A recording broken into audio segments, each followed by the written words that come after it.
Hello everybody, it's Peter with an I, S-T-A-W-A-R-T. Welcome to segment 34 of... I don't know, the Dark Tower, I guess? The dentist pops some aspirin for his headache. "Hey there, Doc," said one of the students, holding up one of the long pins. "Why don't you take some of your own medicine?" The dentist knew it would be a great way for the kids to practice not only their textbook skills, but also get an idea of what it was like to work on a real patient, to feel the pressure of having a direct effect on somebody else. In the text, it mentioned how acupuncture could be used to treat headaches. The dentist only needed a small pin in his neck. Cutting off nerves in the neck to cure a headache is an old trick. The screws in Frankenstein's neck were a form of early acupuncture. Dr. Frankenstein wasn't the first to invent acupuncture. When people complained of whole body pain, Vlad the Impaler would take care of that. In fact, his motto was, "If your back hurts bad, you'll be glad you saw Vlad." Everyone was reluctant to volunteer for the task of poking the dentist with a pin.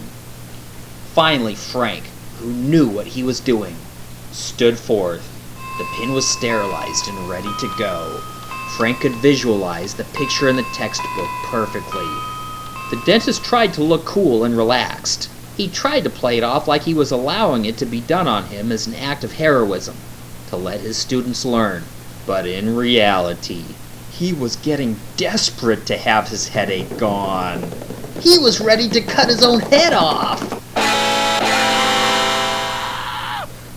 The veins and arteries in his neck crisscrossed this way and that, each pulsing with a river of blood. The skin wasn't tight against his muscles at all. It sort of sagged. It was like trying to drop a water balloon on a ground target with a bunch of clouds in the way.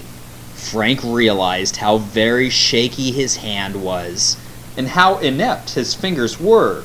In daily life, there was always room for imperfection.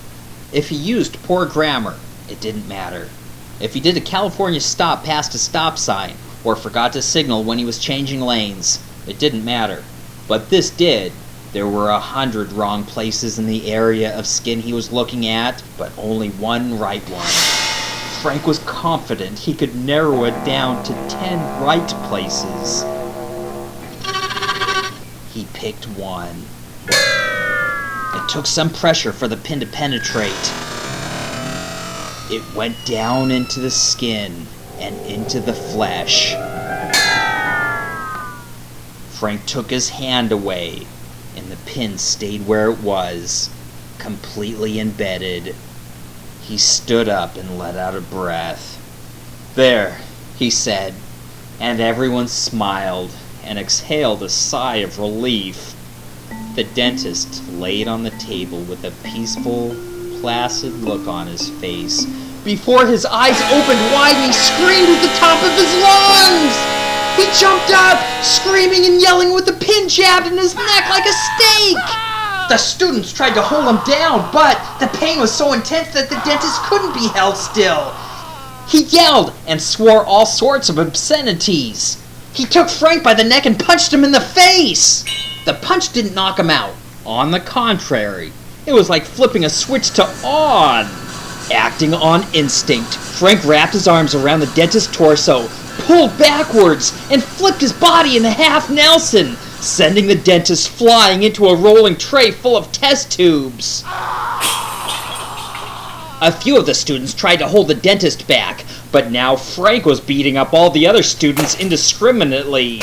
They were both crazy and sick with rage.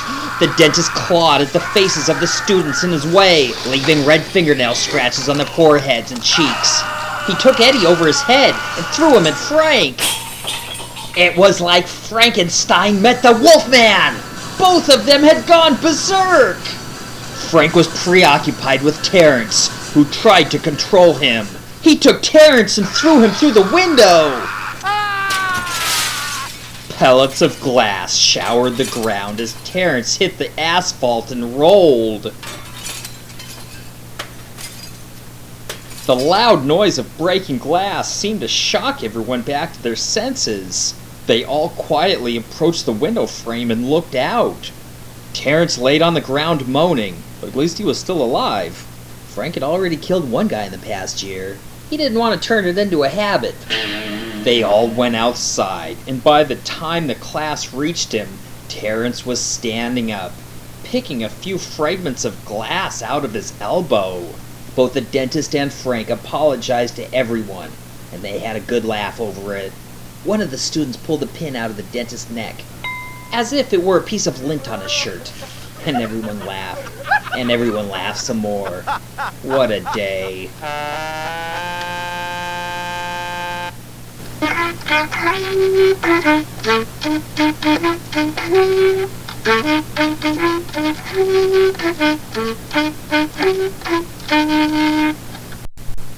Chapter 32. On the way home from the clinic, Joe decided to quit the course. He was confident that if he really studied hard, he could pass it, but he didn't want to crack open a book and destroy the illusion.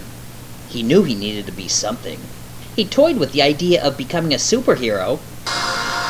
He could be like the comic book superhero, Talon, aka Nightshade.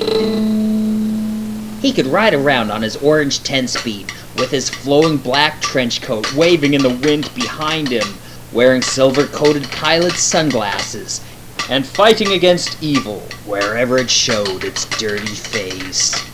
But Joe decided that being a superhero would be a pain. People would always be calling him to do menial tasks for them, like pulling cats out of trees, and he would feel like a jerk asking for bribes. Construction work paid well, but Joe had the physique of C-3PO. Salesman sounded good, but he wasn't charming or charismatic, and he didn't know any products well enough to sell them. He wasn't skilled at anything, and the heroes he modeled his life after turned out to be rotten and petty. All he had was his intelligence, and now even that was exposed as a fraud. Joe decided that maybe he just didn't have the knack for the tech stuff they were going over in that course. So as soon as he walked in the side door to their house on the Horn, he set out to learn French, German, Japanese, C++, DOS, and Unix, auto repair, and learn the ins and outs of being a plumber and an electrician. He got a really good start, but ended up just drawing little pictures. He decided that German was a bitter language. They're always uttering awful things like, "Die, sister," and "Die, mother." They never say thank you, or please, or pretty please with sugar on top. Instead, they scrunch their nose and hiss, "Bitter." And anytime they get in a car, they fart. In fact, even if they know they're going to fart, they wait until they get in the car to do it. As for French, if a person doesn't speak it perfectly, they get all upset. For them to listen to a foreigner speak their language is like hearing a cretin misuse the word irony over and over again. You're stupid. Oh. Irony is such a special word. It's an almost magical word. It elicits a feeling of sickness and impotent frustration in anyone who hears it used incorrectly. I was stuck in traffic today, and it was ironic because my car started to overheat. Or, I put the last of my change in the payphone to call somebody. It was ironic because I dialed the wrong number. Joe tried to think back to why it was that he thought of himself as an intellect. Maybe because he was smarter than Frank. When Frank was a baby, they got sick of cradling him and rocking him back and forth, so they put him in the paint shaker, with the speed setting on low, of course. The low setting on paint shakers are still pretty quick. Joe came to the realization that the only reason he believed he was intelligent was his ability to look at any argument, ignore the wisdom of what's right or wrong, good or bad, and debate in favor of the other side. If someone were to say criminals should be locked away, he could argue against it.